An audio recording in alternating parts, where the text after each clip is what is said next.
foundation laid in the previous budget and the blueprint drawn for India at 100. We envision a prosperous and inclusive India in which the fruits of development will reach all sections and citizens, especially our youth, women, farmers, OBCs, scheduled castes and scheduled tribes. In the 75th year of our independence, the world has recognized the Indian economy as a bright star. Our current year's economic growth is estimated to be at 7%. It is notable that this is the highest among all the major economies. This is in spite of the massive slowdown globally caused by COVID-19 and the war. The Indian economy is therefore on the right track and despite a time of challenges, heading towards a bright future.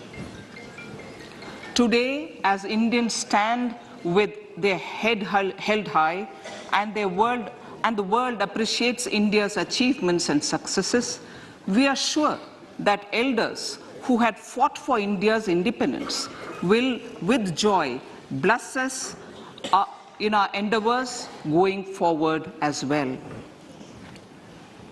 Our focus on wide-ranging reforms and sound policies implemented through Sabka Prayas, resulting in Jan Bhagidari and targeted support to those in need, helped us perform well in trying times.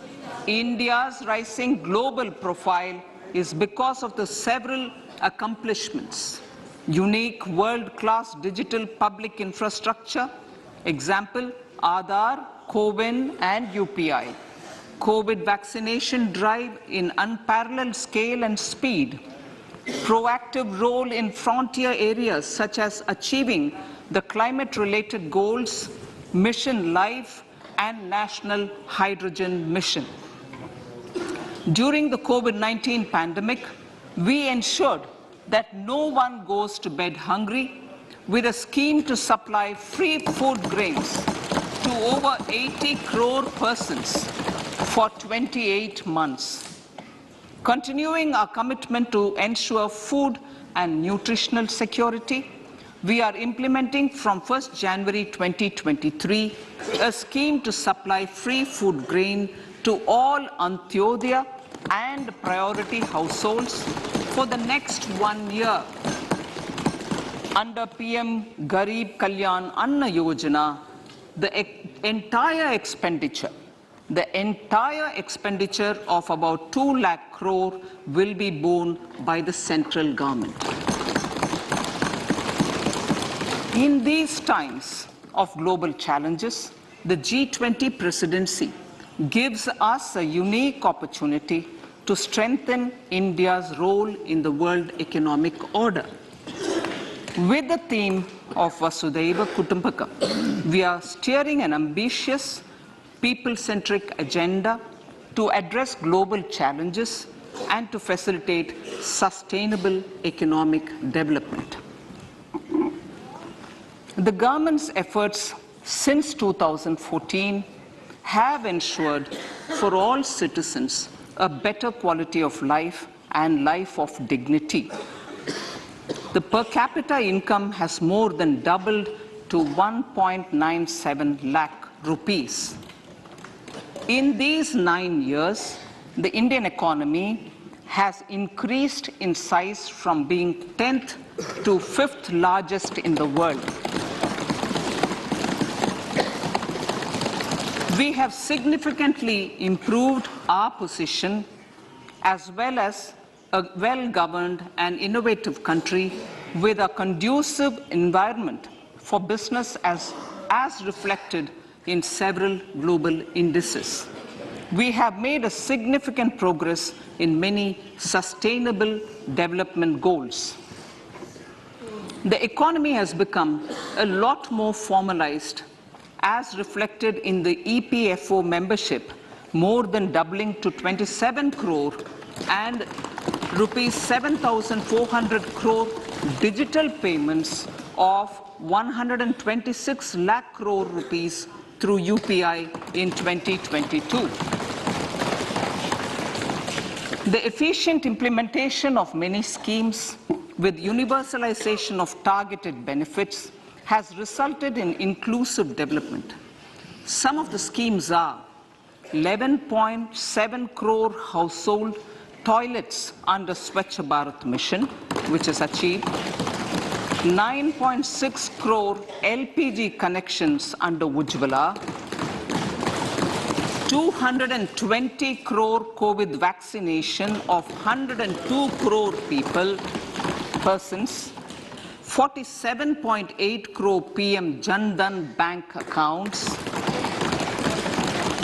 insurance cover for 44.6 crore persons under PM Suraksha Bima and PM Jeevan Jyoti Yojana, and cash transfer of 2.2 lakh crores of rupees to 11.4 crore to over 11.4 crore farmers under PM Kisan Samman Nidhi. Our vision for the Amrit Kal includes technology-driven and knowledge-based economy with strong public finances and a robust financial sector. To achieve this, Jan Bhagidari through Sabka Saath, Sabka Prayas is essential. The economic agenda for achieving this vision focuses on three things. First, facilitating ample opportunities for citizens, especially the youth, to fulfill their aspirations. Second, providing strong impetus to growth and job creation. And third, strengthening macroeconomic stability. To service these focus areas in our journey to India at 100, we believe that the following four opportunities can be transformative during Amrit Kal. Economic empowerment of women. Deen Dayal Antyodaya Yojana National Rural Livelihood Mission has achieved remarkable success by mobilizing rural women into 81 lakh self-help groups. We will enable these groups to reach the next stage of economic empowerment through formation of large producer enterprises or collectives, with each having several thousand members and managed professionally. They will be helped with raw materials supply and for better design, quality, branding, and marketing of their products. Through supporting these policies, they will be enabled to scale up their operations to serve the large consumer markets, as has been the case with the several startups growing into unicorns. PM Vishwakarma Kaushal Samman, PM Vikas. For centuries, traditional artisans and craftspeople who work with their hands using tools have brought renown for India. They're generally referred to as Vishwakarma. The art and the handicraft created by them represents the true spirit of Atmanirbhar Bharat. For the first time, a package of assistance for them has been conceptualized. The new scheme will enable them to improve the quality, scale, and reach of their products, integrating them with the MSME value chain. The components of this scheme will include not only financial support, but also access to advanced skill training, knowledge of modern digital techniques, and efficient green technologies, brand promotion, linkage with local and global markets, digital payments, and social security. This will greatly benefit the scheduled castes, scheduled tribes, OBCs, women, and people belonging to the weaker sections. Tourism. The country offers immense attraction for domestic as well as foreign tourists. There is a large potential to be tapped in tourism, The sector holds huge opportunities for jobs and entrepreneurship for youth in particular. Promotion of tourism will be taken up on mission mode with active participation of states, convergence of government programs, and public-private partnerships. Green growth. We are implementing many programs for green fuel, green energy, green farming, green mobility, green buildings, and green equipment, and policies for efficient use of energy across various economic sectors. These green growth efforts help in reducing carbon intensity of the economy and provides for large-scale green job opportunities.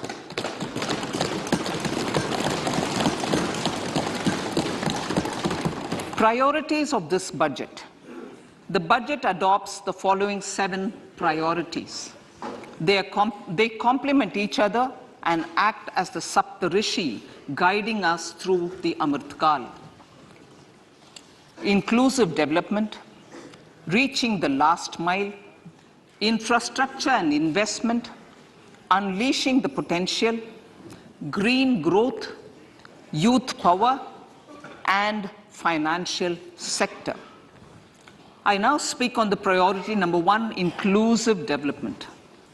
The government's philosophy of Sabka Saath, Sabka Vikas has facilitated inclusive development covering in specific farmers, women, youth, OBCs, scheduled castes, scheduled tribes, Divyangjan, and economically weaker sections, and overall priority for the underprivileged, Vanchiton ko Variyata.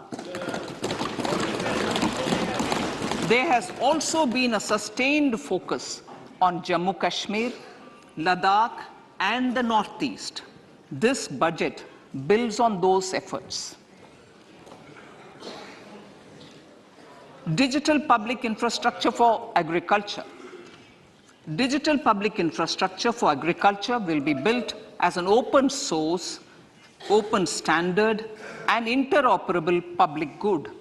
This will enable inclusive farmer-centric solutions through relevant information services for crop planning and health, improved access to farm inputs, credit and insurance, help for crop estimation, market intelligence, and support for growth of agri-tech industry and startups.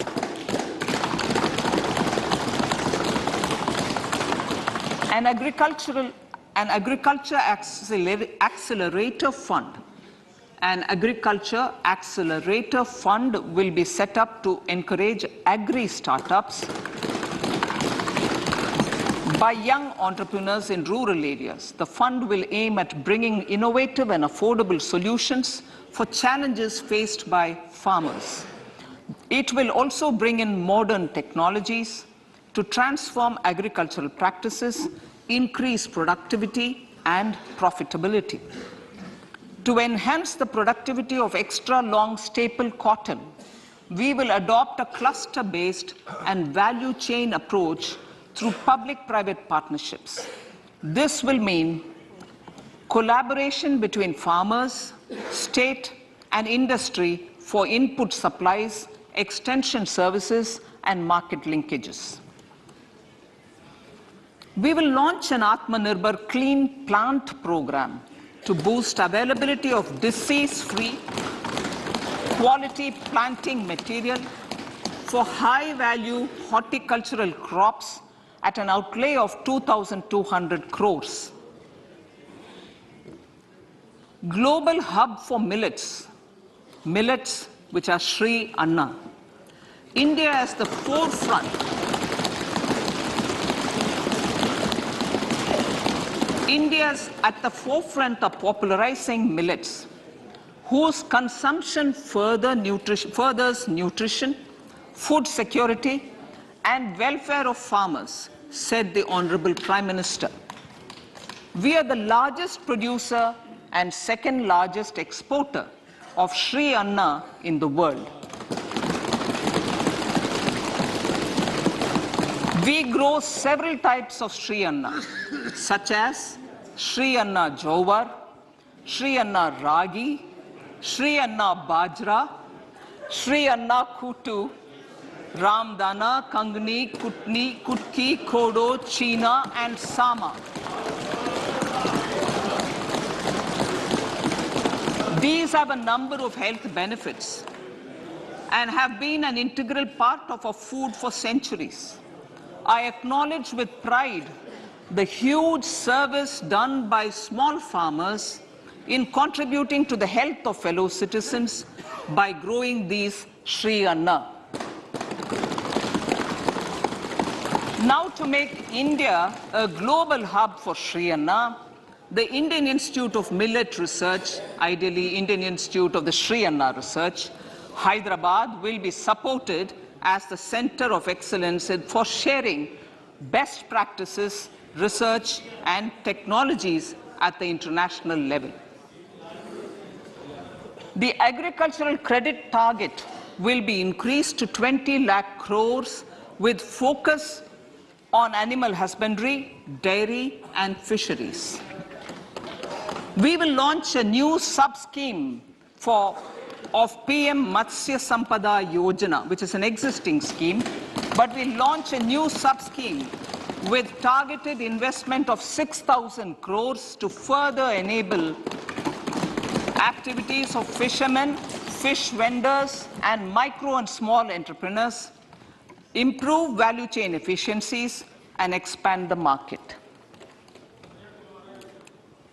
For farmers, especially small and marginal farmers and other marginalized sections, the government is promoting cooperative-based economic development model. A new Ministry of Cooperation was formed with a mandate to realize the vision of Sahakar Se Samriddhi. To realize this vision, the government has already initiated computerization of 63,000 primary agricultural credit societies with an investment of 2,516 crores. In consultation with all the stakeholders and the states, model bylaws for PACS were formulated, enabling them to become multi-purpose PACS. A national cooperative database is being prepared for countrywide mapping of cooperative societies. With this backdrop, we will implement a plan to set up massive decentralized storage capacity.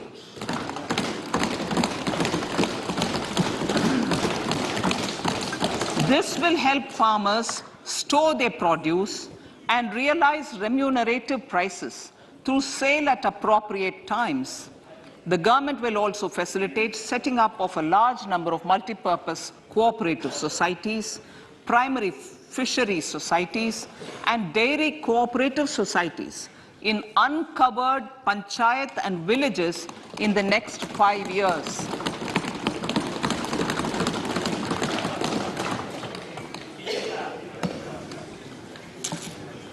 Health, education, and skilling. 157 new nursing colleges will be established in co-location with the existing 157 medical colleges established since 2014. A mission to eliminate sickle cell anemia by 2047 will be launched.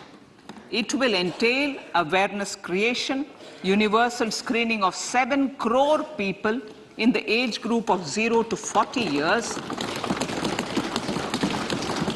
in affected tribal areas, and counseling through collaborative efforts of central ministries and state governments. Facilities in select ICMR labs, Indian Council for Medical Research labs, will be made available for research by public and private medical college faculty and private sector R&D teams for encouraging collaborative research and innovation. A new program to promote research and innovation in pharmaceuticals will be taken up through centers of excellence. We shall also encourage industry to invest in research and development in specific priority areas. Dedicated multidisciplinary courses for medical devices will be supported in existing institutions to ensure availability of skilled manpower for futuristic medical technologies, high-end manufacturing, and research. Teachers' training. Teachers' training will be re-envisioned through innovative pedagogy, curriculum transaction, continuous professional development, dipstick surveys, and ICT implementation. The District Institute of Education and Training will be developed as vibrant institutes of excellence for this purpose.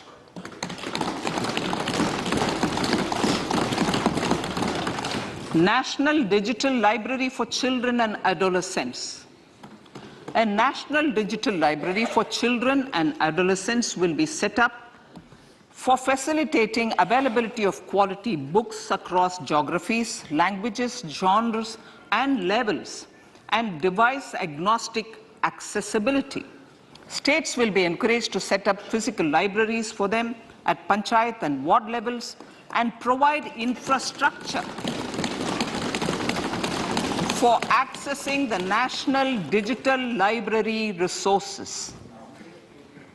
Additionally, to build a culture of reading and to make up for pandemic time learning loss, the National Book Trust, the Children's Book Trust, and other sources will be encouraged to provide and replenish non-curricular titles in regional languages and in English to these physical libraries. Collaboration with NGOs that work in literacy will also be a part of this initiative.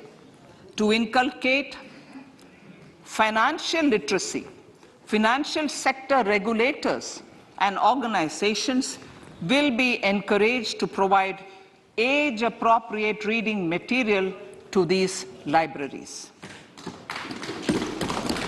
I move to priority 2, reaching the last mile. Prime Minister Vajpayee's government had formed the Ministry of Tribal Affairs and the Department of Development of Northeast Region to provide a sharper focus to the objective of reaching the last mile. Our government has formed the Ministries of Ayush, Fisheries, Animal Husbandry and Dairying, Skill Development, Jal Shakti and Cooperation.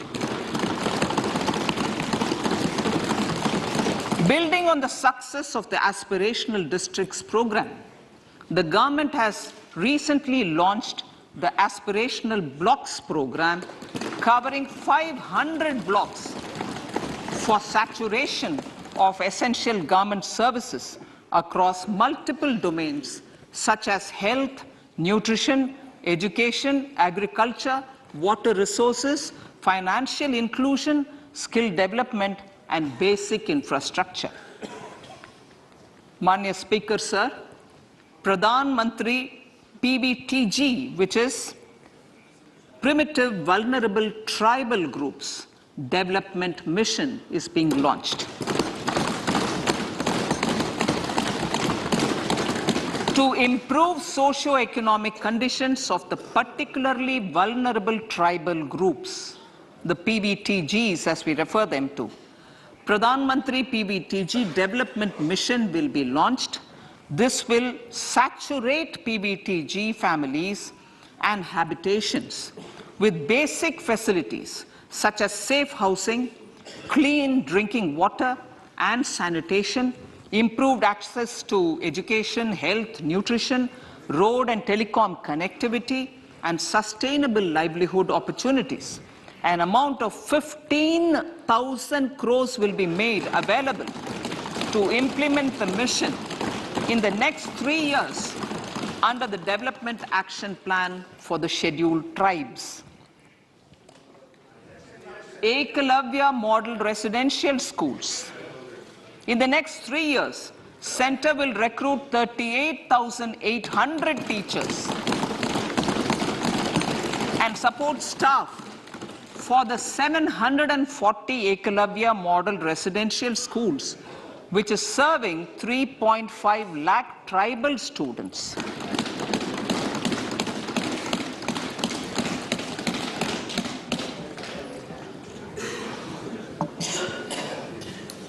In the drought-prone central regions of Karnataka, central assistance of 5,300 crore will be given to Upper Bhadra project to provide sustainable micro-irrigation and filling up of surface tanks for drinking water.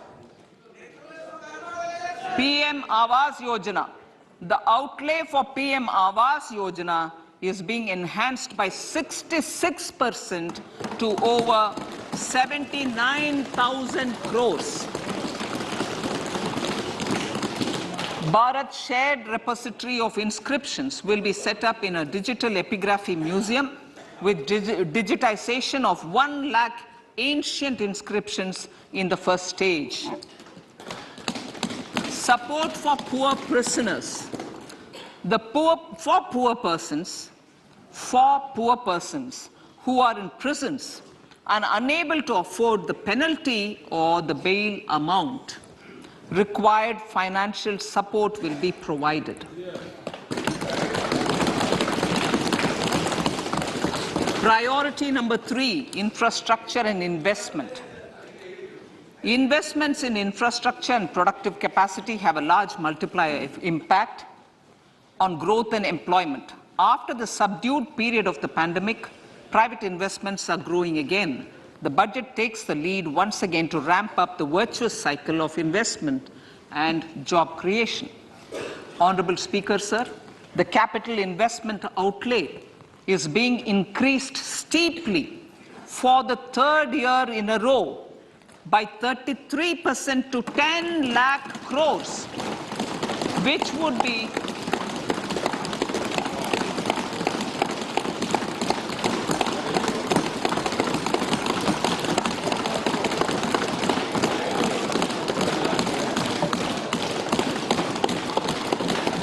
which would be 3.3% of GDP. This will almost be 3 times the outlay made in 2019-20.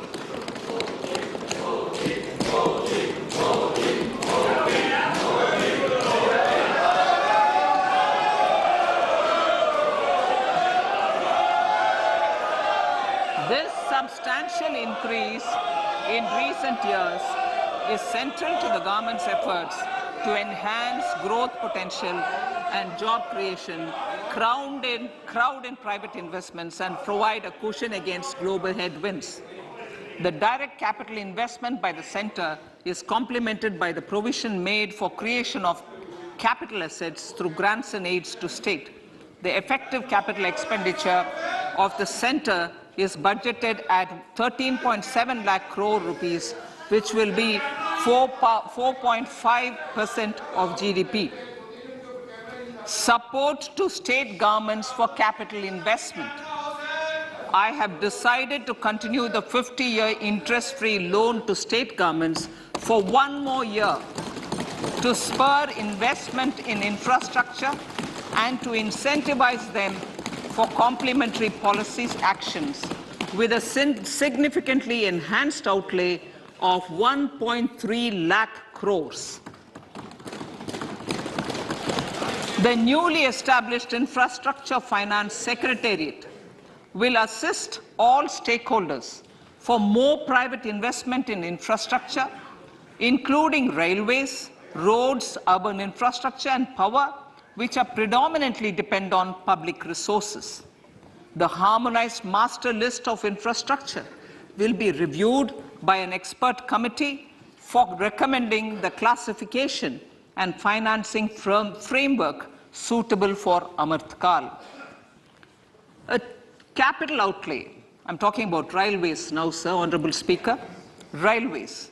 A capital outlay of 2.40 lakh crores has been provided for the railways. This is the highest ever outlay this highest ever outlay is about 9 times the outlay made in 2013-14.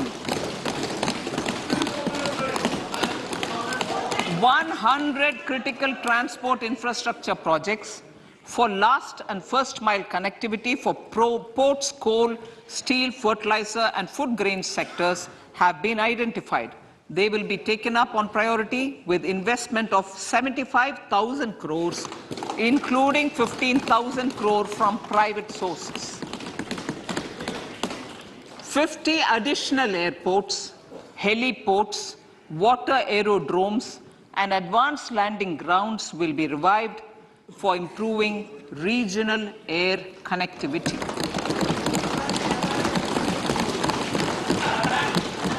Sustainable cities for tomorrow.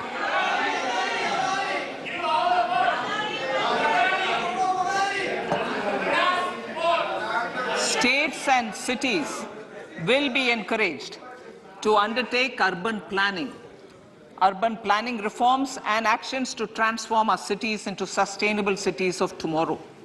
This means efficient use of land resources, adequate resources for urban infrastructure, transit-oriented development, enhanced availability and affordability of urban land and opportunities for all.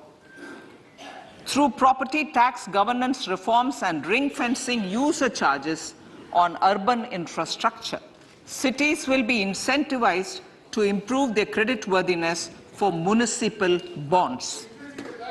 Like the RIDF, an Urban Infrastructure Development Fund will be established through use of priority sector lending shortfall. This will be managed by the National Housing Bank and will be used by public agencies to create urban infrastructure in Tier 2 and Tier 3 cities. States will be encouraged to leverage resources from the grants of the 15th Finance Commission as well as existing schemes to adopt appropriate user charges while accessing the UIDF. We expect to make available 10,000 crore rupees per annum for this purpose. All cities and towns will be enabled for 100% mechanical desludging of septic tanks and sewers to transition from manhole to machine hole mode.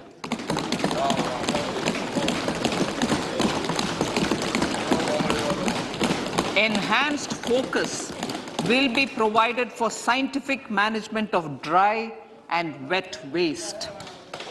Honorable Speaker, sir, our Prime Minister had said, good governance is the key to a nation's progress. Our government is committed to providing a transparent and accountable administration which works for the betterment and welfare of common citizens. Mission Karma Yogi. Under Mission Karma Yogi, centre, states and the union territories are making and implementing capacity building plans for civil servants. The government has also launched an integrated online training platform, Govt, Karma Yogi, to provide continuous learning opportunities for lakhs of government employees to upgrade their skills and facilitate people-centric approach. Sir, for enhancing ease of doing business, more than 39,000 compliances have been reduced and more than 3,400 legal provisions have been decriminalized. For furthering the trust-based governance, we have introduced the Jan Vishwas Bill to amend 42 central acts. This budget proposes a series of measures to unleash the potential of our economy. Centers of Excellence for Artificial Intelligence. For realizing the vision of Make AI in India and Make AI Work for India, 3 centers of excellence for artificial intelligence will be set up in top educational institutions. Leading industry players will partner in conducting interdisciplinary research, develop cutting-edge applications, and scalable problem solutions in the areas of agriculture, health, and sustainable cities. This will galvanize an effective AI ecosystem and nurture quality human resources in the field. National Data Governance Policy.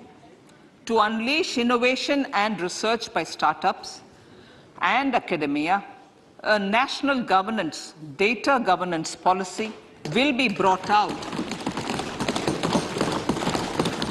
This will enable access to anonymized data. The KYC process will be simplified, adopting a risk-based instead of one-size-fits-all approach. The financial sector regulators will also be encouraged to have a KYC system fully amenable to meet the needs of digital India. One-stop solution for identity and address updating. A one-stop solution for reconciliation and updating of identity and address of individuals maintained by various government agencies, regulators, and regulated entities will be established using DigiLocker service and Aadhaar as foundational identity. Speaker, sir, common business identifier. For the business establishments required to have a permanent account number, the PAN will be used as the common identifier for all digital systems of specified government agencies. This will bring ease of doing business, and it will be facilitated through a legal mandate. For obviating the need for separate submission of same information to different government agencies, a system of unified filing process will be set up. Such filing of information or return in simplified forms on a common portal will be shared with other agencies as per the filer's choice. Vivad Se Vishwas 1. Relief for MSMEs. In cases of failure by MSMEs to execute contracts during the COVID period, 95% of the forfeited amount relating to the bid or performance security will be returned to them by government and government undertakings. This will provide relief to the MSMEs. Vivad Se Vishwas 2. Settling contractual disputes. To settle contractual disputes of government and government undertakings, wherein arbitral award is under challenge in a court, a voluntary settlement scheme with standardized terms will be introduced. This will be done by offering graded settlement terms depending on pendency level of the dispute. The state support mission of Niti Aayog will be continued for 3 years for our collective efforts towards national priorities. Result-based financing. To better allocate scarce resources for competing development needs, the financing of select schemes will be changed on a pilot basis from input-based to result-based. E-courts. For efficient administration of justice, Phase 3 of e-courts Phase 3 of the e-courts project will be launched with an outlay of 7,000 crores. Fintech services in India have been facilitated by our digital public infrastructure, including Aadhaar, PM Jan Dhan Yojana, Video, KYC, India Stack, and UPI. To enable more fintech innovative services, the scope of documents available in DigiLocker for individuals will be expanded. An entity, DigiLocker, will be set up for the use by MSMEs, large businesses, and also charitable trusts.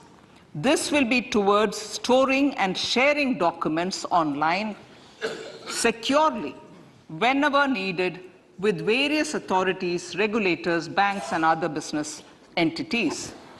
5G services. 100 labs for developing applications using 5G services will be set up in engineering institutions.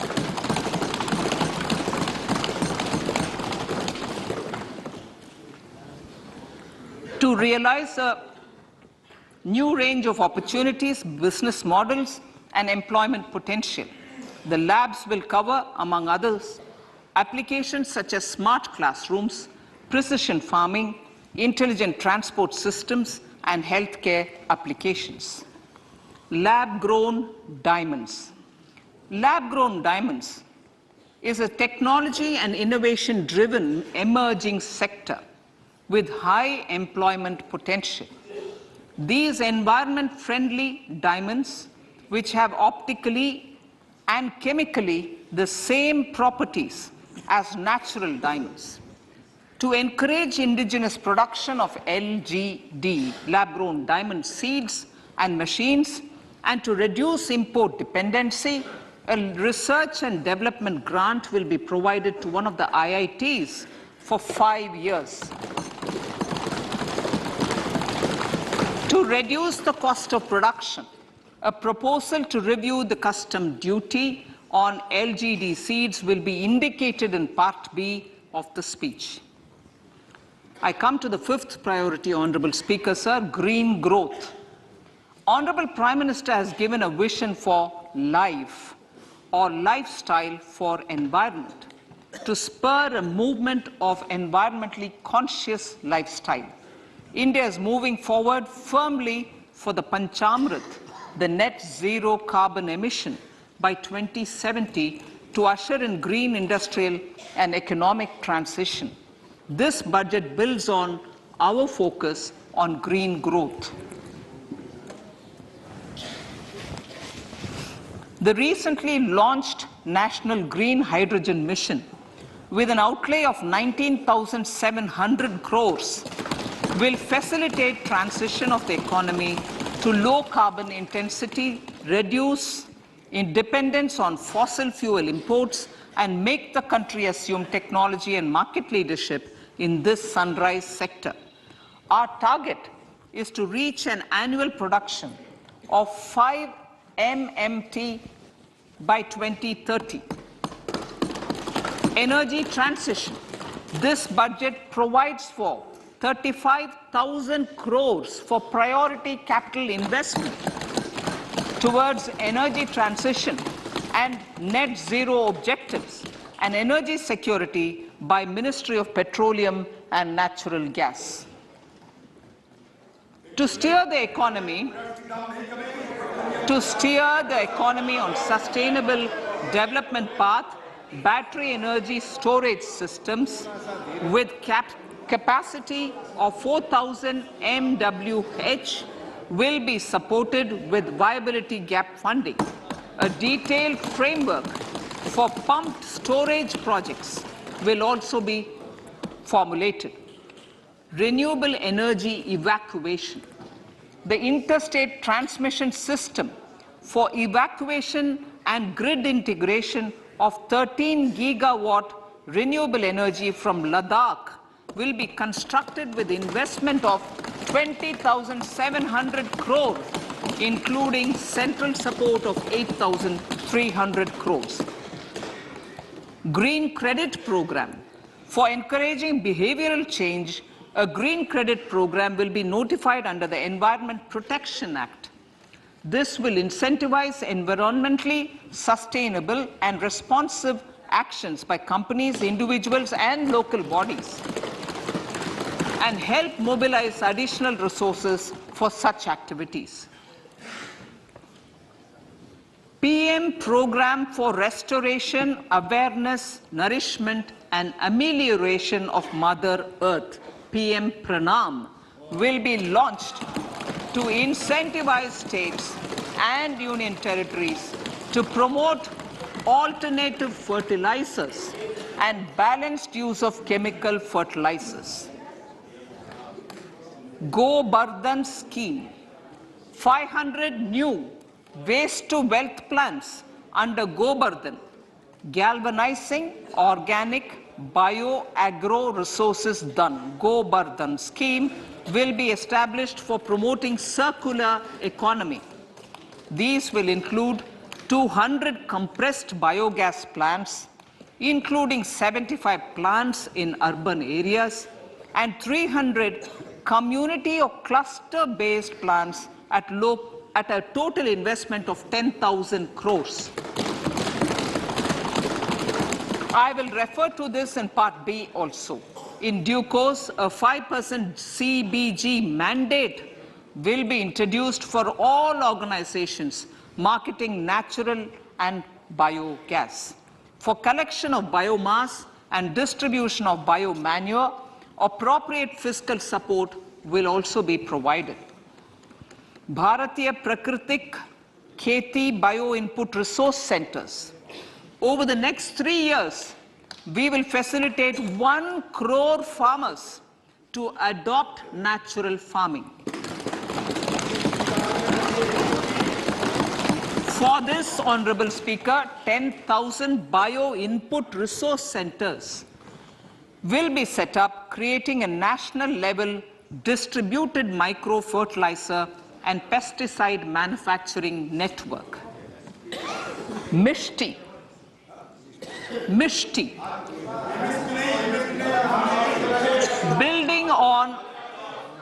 Building on India's success in afforestation, mangrove initiative for shoreline habitats and tangible incomes, Mishti, will be taken up for mangrove plantation along the coastline and on salt pan lands wherever feasible through convergence between Manrega, Campa, Fund and other sources.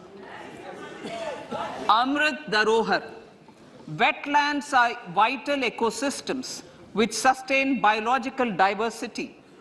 In his latest Mann Ki Baat, the Prime Minister said, now, I quote, now the total number of Ramsar sites in our country has increased to 75, whereas before 2014, there were only 26, unquote. Local communities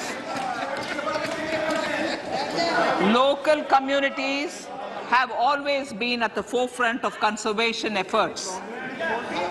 The government will promote their unique conservation values through Amrit Dharohar, a scheme that will be implemented over the next 3 years to encourage optimal use of wetlands and enhance biodiversity, carbon stock, ecotourism opportunities, and income generation for local communities. Coastal shipping. Coastal shipping will be promoted as the energy efficient and lower cost mode of transport, both for passengers and freight, through PPP mode with viability gap funding. Vehicle replacement. Vehicle replacement is an important continuing policy, replacing the old political,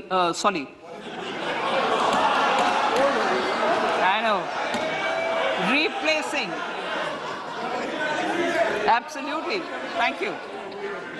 Replacing old polluting vehicles.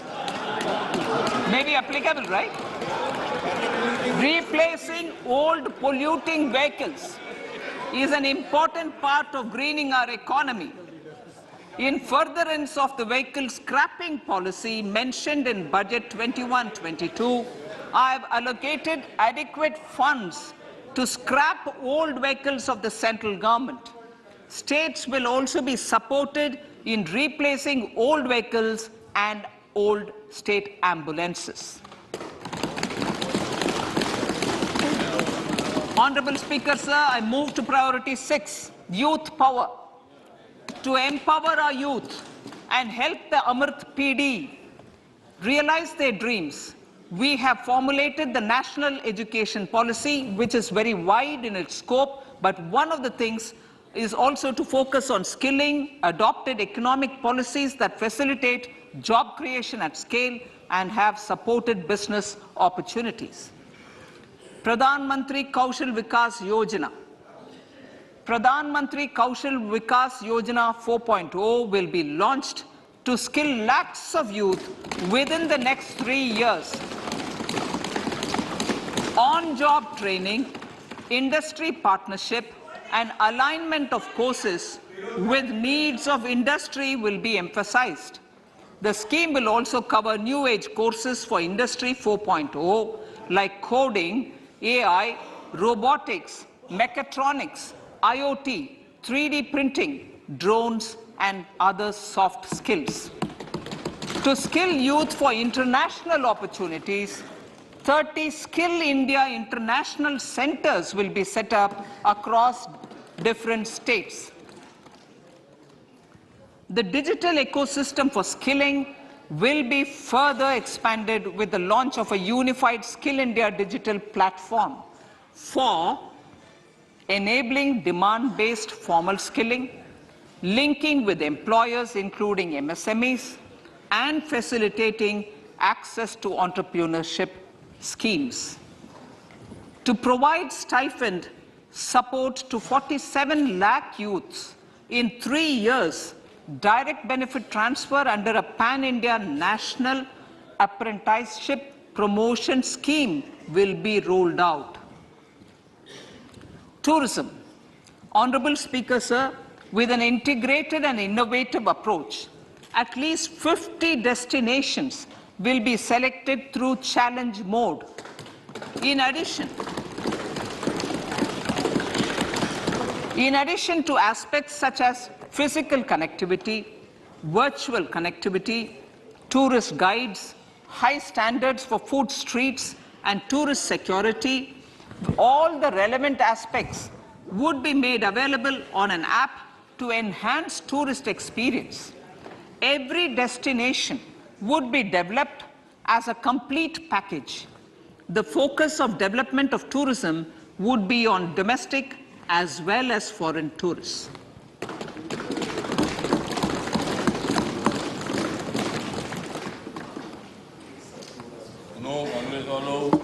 Sector-specific skilling and entrepreneurship development will be dovetailed to achieve the objectives of Dekho Apna Desh initiative.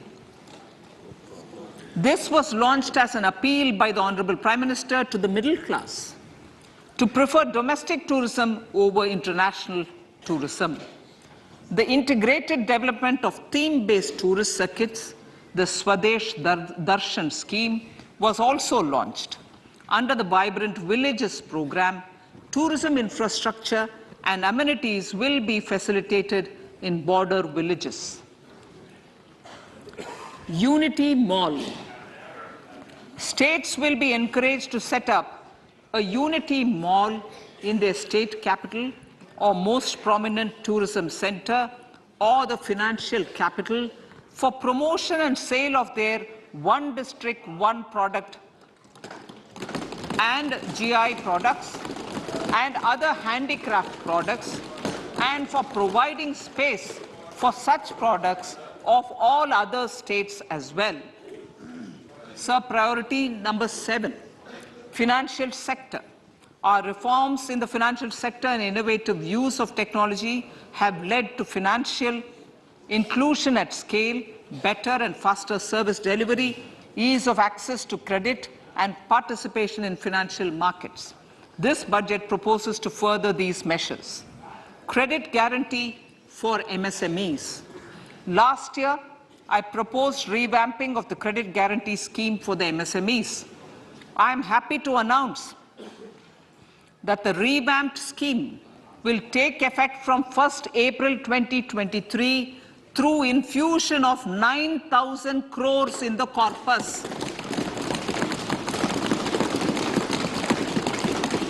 This will enable additional collateral-free guaranteed credit of 2 lakh crores of rupees. Further, the cost of credit will be reduced by about 1%. A national financial information registry will be set up to serve as a central repository of financial and ancillary information. This will facilitate efficient flow of credit, promote financial inclusion, and foster financial stability. A new legislative framework will govern this credit public infrastructure and will be designed in consultation with the RBI. To meet the needs of Amritkal and to facilitate optimum regulation in the financial sector, public consultation, as necessary and feasible, will be brought to the process of regulation making and issuing subsidiary directions. To simplify, to ease, and to reduce cost of compliance, financial sector regulators will be requested to carry out a comprehensive review of existing regulations. For this, they will consider suggestions from public and regulated entities. Time limits to decide the application under various regulations will also be laid down. Honorable Speaker, sir, to enhance business activities in GIFT IFSC, the following measures will be taken. Delegating powers under the SEZ Act to the IFSCA to avoid dual regulation. Setting up a single window IT system for registration and approval of IFSCA, SEZ authorities, GSTN, RBI, SEBI, and IRDAI. Permitting acquisition financing by IFSC banking units of foreign banks. Establishing a subsidiary of Exim Bank for trade refinancing. Amending IFSCA Act for statutory provisions for arbitration, ancillary services, and avoiding dual regulation under the SEZ Act, and recognizing offshore derivative instruments as valid contracts. Honorable Speaker, sir, data embassy. For countries looking for digital continuity solutions, we will facilitate setting up of their data embassies in GIFT IFSC.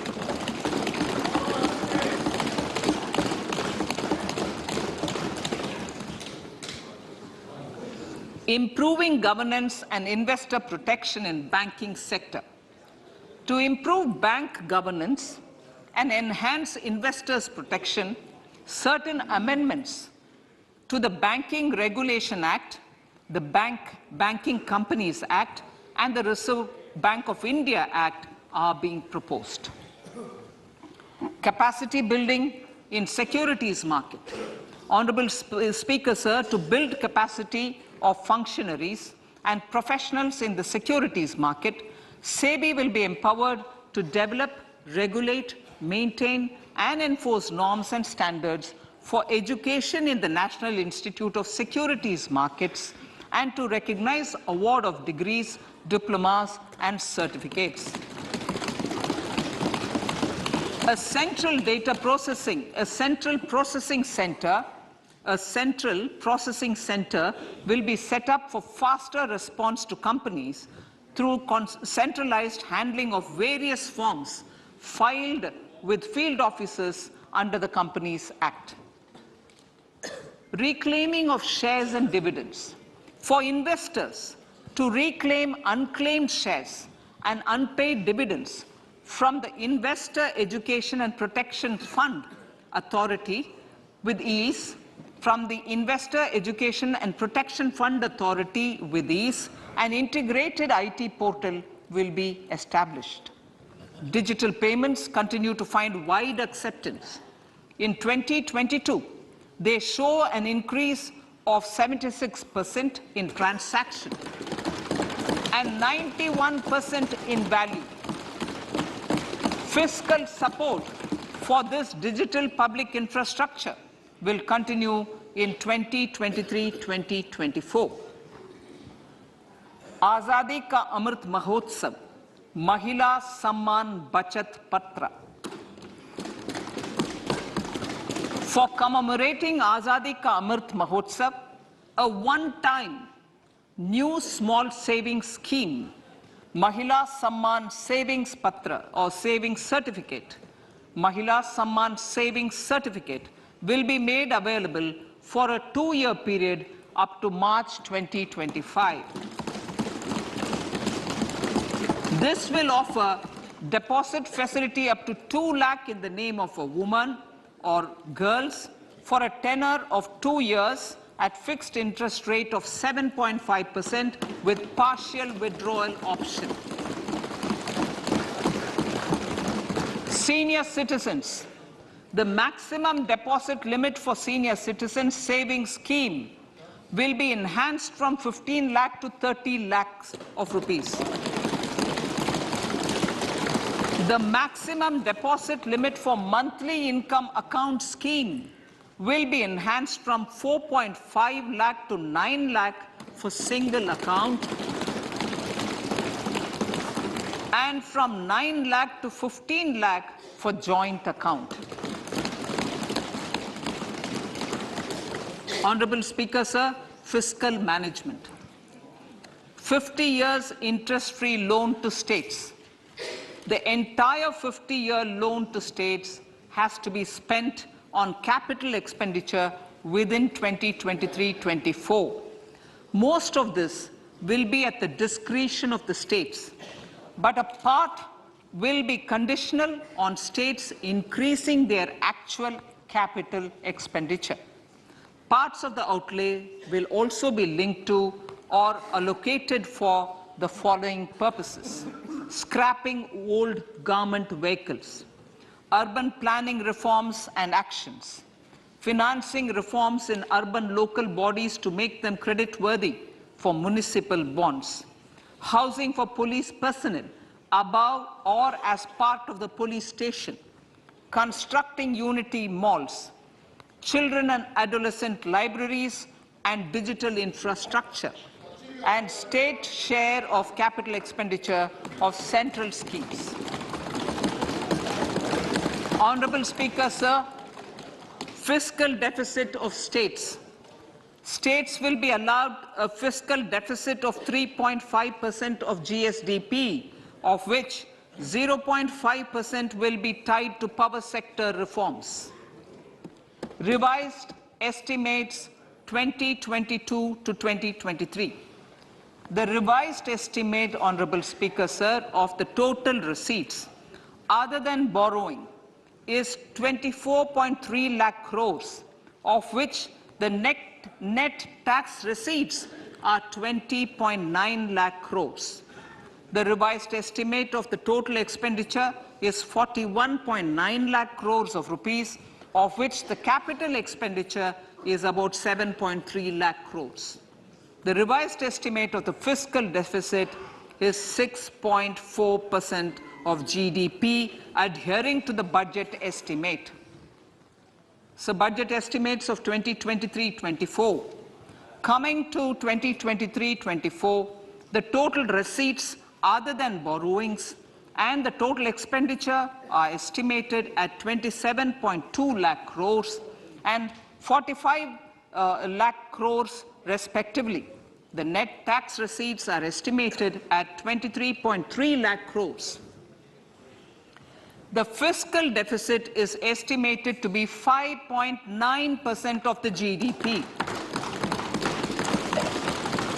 In my budget speech for 21-22, I had announced that we plan to continue the path of fiscal consolidation, reaching a fiscal deficit of below 4.5% by 2025-26, with a fairly steady decline over the period.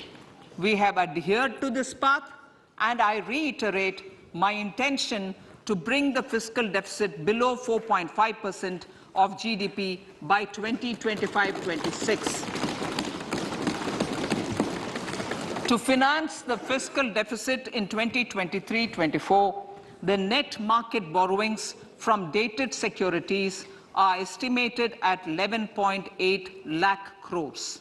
The balance financing is expected to come from small savings and other sources. The gross market borrowings are estimated at 15.43 lakh crores of rupees. Honorable Speaker, sir, I now move to Part B.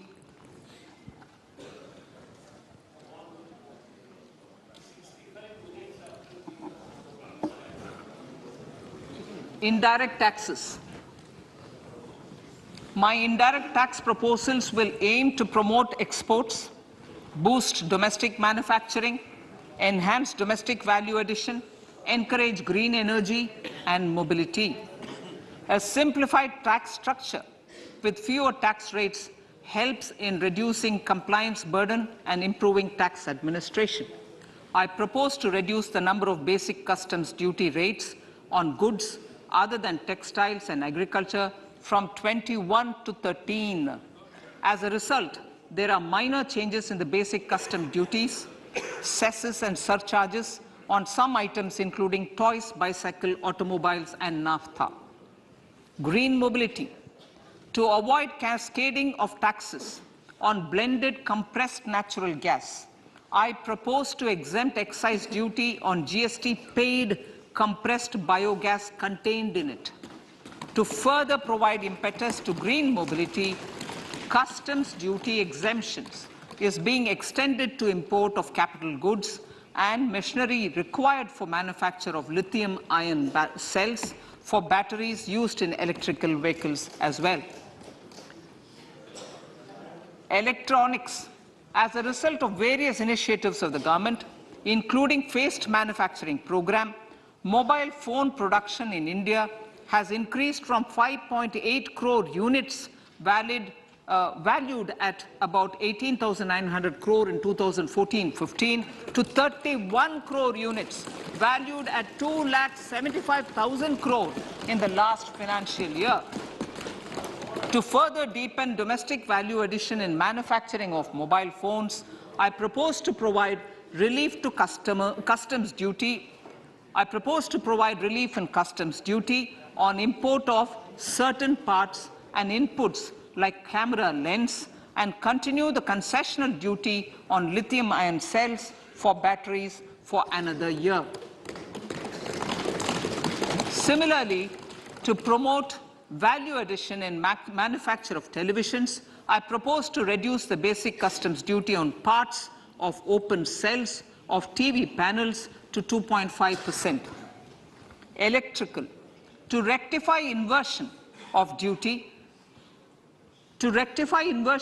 structure and encourage manufacturing of electric kitchen chimneys, the basic custom duty on electric kitchen chimney is being increased from 7.5% to 15%, and that on heat coils for these is proposed to be reduced from 20% to 15%. Chemicals and petrochemicals. Denatured ethyl alcohol is used in chemical industry. I propose to exempt basic customs duty on it. This will also support the ethanol blending program and facilitate an endeavor for energy transition. Basic customs duty is also being reduced on acid-grade fluorospar from 5% to 2.5% to make the domestic fluorochemicals industry competitive.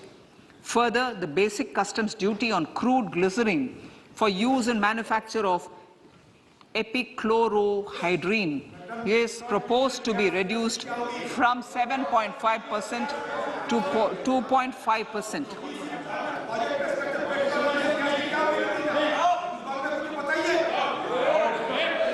Marine products. In the last financial year, marine products recorded the highest export growth, benefiting farmers in the coastal states of the country. To further enhance the export competitiveness of marine products, particularly shrimps, duty is being reduced on key inputs for domestic manufacture of shrimp feed. India is a global leader, as I said in Part A, in cutting and polishing of natural diamonds, contributing about 3/4 of the global turnover by value. With the depletion of deposits of natural diamonds, the industry is moving towards lab-grown diamonds, and it holds huge promise. To seize this opportunity, I propose to reduce the basic customs duty on seeds used in their manufacture. Customs duties on doré and bars of gold and platinum were increased earlier this fiscal. I propose to increase the duties on articles made therefrom to enhance the duty differential. I also propose to increase the import duty on silver doors, bars and articles to align them with that on gold and platinum. To facilitate availability of raw materials for the steel sector, exemptions from basic custom duty on raw materials for manufacture of CRGO steel, ferrous scrap and nickel cathode is being continued. Similarly, the concessional BCD of 2.5% on copper scrap is also being continued to ensure the availability of raw materials for secondary copper producers who are mainly in the MSME sectors. Compounded rubber. The basic custom duty rate on compounded rubber is being increased from 10% to 25% or 30 kg, whichever is lower, at par with that of natural rubber other than latex, to curb circumvention of duty. Cigarettes. National calamity contingent duty on specified cigarettes was last revised 3 years ago. This is proposed to be revised upwards by about 16%. Direct taxes. I now come to my direct tax proposals. Honourable Speaker, these proposals aim to maintain continuity and stability of taxation, further simplify and rationalize various provisions to reduce the compliance burden, promote the entrepreneurial spirit, and provide tax relief to citizens. It has been constant endeavour of the Income Tax Department to improve taxpayers' services by making compliance easy and smooth. Our taxpayers portal received a maximum of 72 lakh returns in a day, processed more than 6.5 crore returns this year. Average processing period reduced from 93 days in financial year 13-14 to 16 days only now. And 45% of the returns were processed within 24 hours. We intend to further improve this, roll out the next generation common IT return form for taxpayer convenience, and also plan to strengthen the grievance redressal mechanism. MSMEs and professionals. MSMEs are growth engines of our economy. Micro enterprises with turnover up to 2 crore of rupees and certain professionals with turnover of up to 50 lakh rupees can avail the benefit of presumptive taxation. I propose to provide enhanced limits of 3 crore and 75 lakh respectively to the taxpayers whose cash receipts are no more than 5%. Whose cash receipts are no more than 5%. Moreover, to support MSMEs in timely receipt of payments, I propose to allow deduction for expenditure incurred on payments made to them only when payment is actually made. Cooperation. Cooperation is a value to be cherished. In realizing our Prime Minister's goal for Sehkar Se Samriddhi and his resolve to connect the spirit of cooperation with the spirit of Amrit Kal, in addition to the measures proposed in Part A, I have a slew of proposals for the cooperation sector. First, new cooperatives that commence manufacturing activities till 2024, 31st March, shall get the benefit of a lower tax rate of 15%, as is presently available to new manufacturing companies.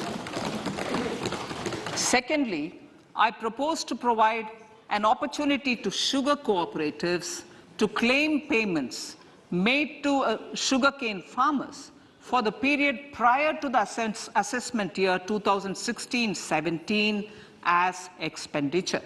This is expected to provide them a relief of almost 10,000 crores.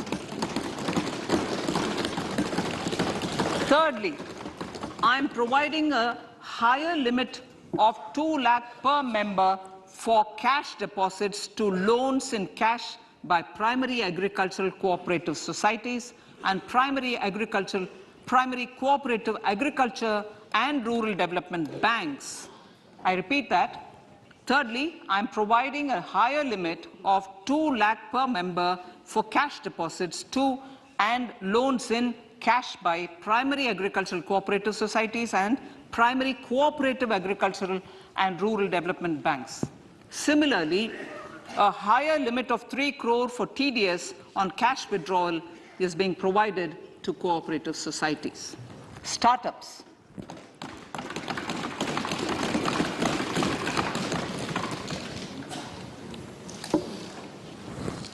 Entrepreneurship is vital for a country's economic development. We have taken a number of measures for startups and they have borne results.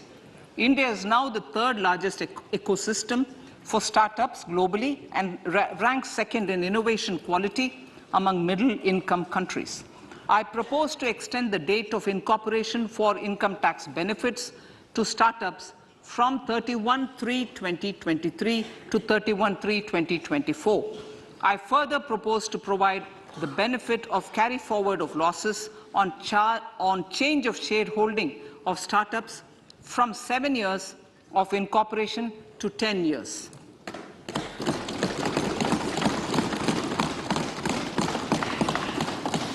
To reduce the pendency of appeals at commissioner level, I propose to deploy about 100 joint commissioners for disposal of small appeals. We shall also be more selective in taking up cases for scrutiny of returns already received this year. Better targeting of tax concessions. For better targeting of tax concessions and exemptions, I propose to cap deduction from capital gains on investment in residential house under Section 54 and Section 54F to 10 crores. Another proposal with similar intent is to limit income tax exemption from proceeds of insurance policies with very high value. Rationalization. Honourable Speaker, sir, there are a number of proposals relating to rationalization and simplification. Income of authorities, boards, and commissions set up by statutes of union or state for the purpose of housing, development of cities, towns, and villages, and regulating and developing an activity or matter is proposed to be exempted from income tax. Other major measures in this direction are removing the minimum threshold of 10,000 for TDS and clarifying taxability relating to online gaming, not treating conversion of gold into electronic gold receipts and vice versa as capital gains, reducing the TDS rate from 30% to 20% on taxable portion of EPF withdrawals in non-PAN cases, and taxation on income for market-linked debentures. Other major proposals in the finance bill relate to the following: extension of period of tax benefits to funds relocating to IFSC, GIFT City till 31/3/2025, decriminalization under Section 276A of the Income Tax Act, allowing carry forward of losses on strategic disinvestment, including that of IDBI Bank, and providing EEE status to Agniveer Fund. Personal income tax.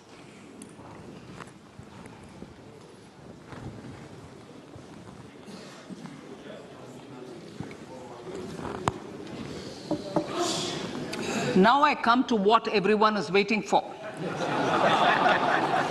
Personal income tax. I have 5 major announcements to make in this regard.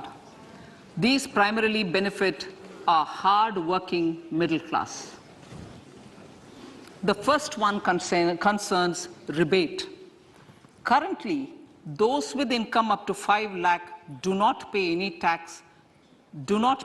income tax in both old and new regimes.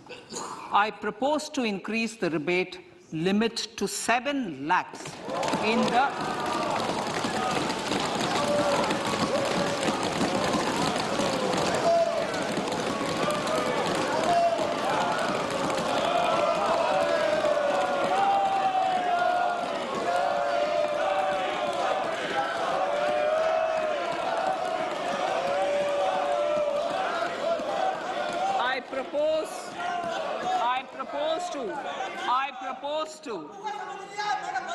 I propose to increase the rebate limit to 7 lakh in the new tax regime. Thus, persons in the new tax regime with income up to 7 lakhs will not have to pay any tax at all. The second proposal relates to middle-class individuals. I had introduced in the year 2020 the new personal income tax regime with 6 income slabs starting from 2.5 lakh. I propose to change the tax structure in this regime by reducing the number of slabs to 5 and increasing the tax exemption limit to 3 lakhs. The new tax rates are 0 to 3 lakh, nil. 3 to 6 lakhs, 5%. 6 to 9 lakhs, 10%. 9 to 12 lakh, 15%. 12 to 15 lakhs, 20%. And above 15 lakhs, 30%. This will provide major relief to all taxpayers in the new regime. An individual with an annual income of 9 lakhs will be required to pay only 45,000 rupees. This is only 5% of his or her income. It is a reduction of 25% on what he or she is required to pay now. That is 60,000. So in the place of 60,000, it is now only 45,000. Similarly, an individual with an income of 15 lakh rupees would be required to pay only 1.5 lakh or 10% of his income or her income, a reduction of 20% from the existing liability of 1,87,500 rupees. My third proposal is for the salaried class and the pensioners, including family pensioners, for whom I propose to extend the benefit of standard deduction to the new tax regime. Each salaried person with an income of 15.5 lakh rupees or more will thus stand to benefit by 52,500 rupees. My fourth announcement in personal income tax is regarding the highest tax rate, which in our country is 42.74%. This is among the highest in the world. I propose to reduce the highest surcharge.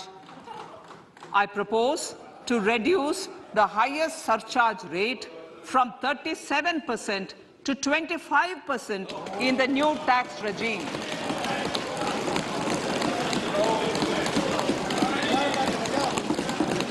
This would result in reduction of the maximum rate. This would result in the reduction of the maximum tax rate to 39%.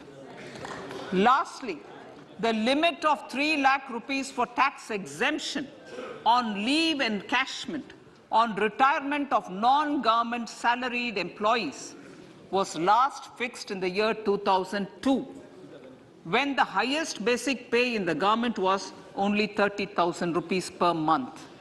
In line with the increase in the government salaries, I am proposing to increase this limit to 25 lakh rupees.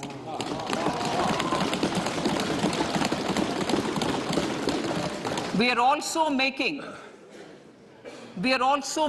the new income tax regime as the default tax regime.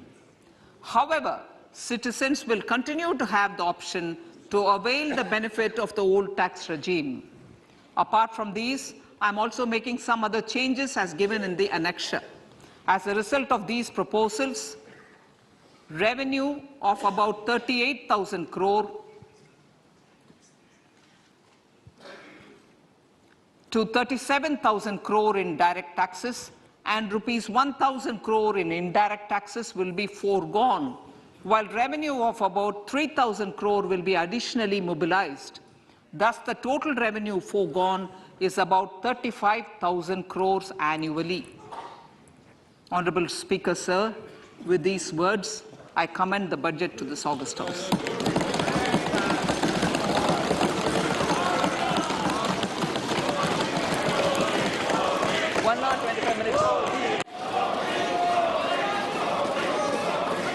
Item number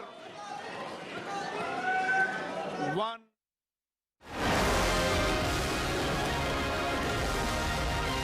लहलहाती फसल, भरे पूरे खेत खलिहान, हर किसान का बस यही अरमान।